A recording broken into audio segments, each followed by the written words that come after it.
I went from having the perfect green flag coffee date to literally faking a family emergency and sprinting to my car in under 45 minutes.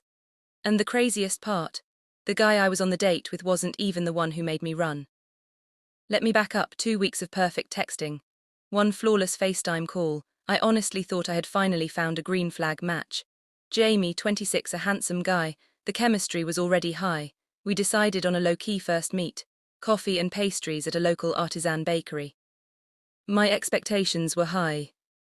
I arrived early. When Jamie walked in, I was genuinely pleased. He didn't just look like his profile picture. In fact, the photos didn't do him justice. He was gorgeous. My heart did a little flip. We ordered a selection of pastries that were absolutely oozing with fresh cream and 2 cappuccinos, double pumps of foam for me.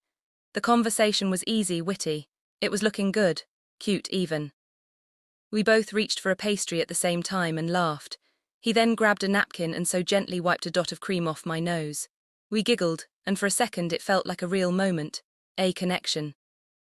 But the entire time, I was aware we were being watched. There was a woman sitting alone, nursing a cup of coffee, who was quite blatantly staring at us. I tried to ignore her, but the unease grew. Finally, I pointed her out to Jamie.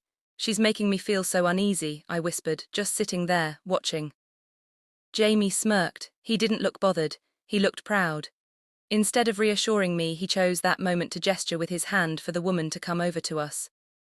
That's when the nightmare began. He turned to me and introduced her, his mum. He said with a laugh, she wanted to meet my new girlfriend to make sure she was good enough. He tried to say it in a joking way, but you could see it was absolutely no joke. I was sat there with a look of total disbelief. The mother pulled up a chair and they immediately started talking about me like I wasn't even there. They began listing off my pros and cons. My pink hair was a con. The fact that I was currently eating was apparently a pro, because his mum pushed the plate of pastries aggressively at me. She told me I needed to get some more meat on my bones, especially if I was going to carry her grandbabies. Grandbabies, I have known this man for 45 minutes. What the hell was happening? They just kept talking over me. And then it got worse. Jamie agreed with her and stated confidently, like this was non-negotiable, that I needed to know my place in the kitchen and in the bedroom. His mum just looked at him with so much pride. That was my cue. I subtly slipped my phone out of my bag and texted my friend Molly. It was the text we had joked about just the other day. "Please call me, I need the red flag mummy's boy protocol." Not 3 minutes later my phone rang. Jamie and his mum glared at me like I was being incredibly rude.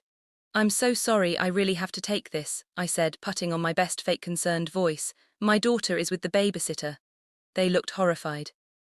Molly put on an Oscar-worthy performance, yelling about some chaotic emergency. I played along. "Calm down, what happened?" I asked frantically.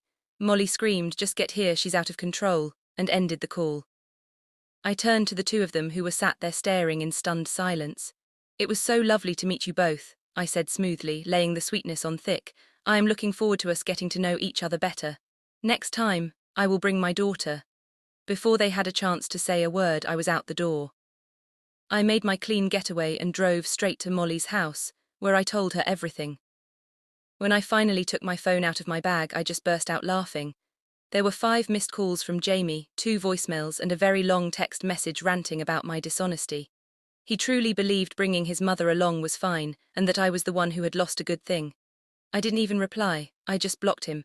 The red flag mummy's boy protocol. Complete success. Thank you for watching. So tell me, have you ever had an experience like this? Please share your stories in the comments below. I promise I will read every one of them. If you enjoyed this story, please share with someone you feel will benefit from my stories. Please subscribe and turn on that notification bell so you don't miss more hilarious but fictional stories. Hope to see you in the next one.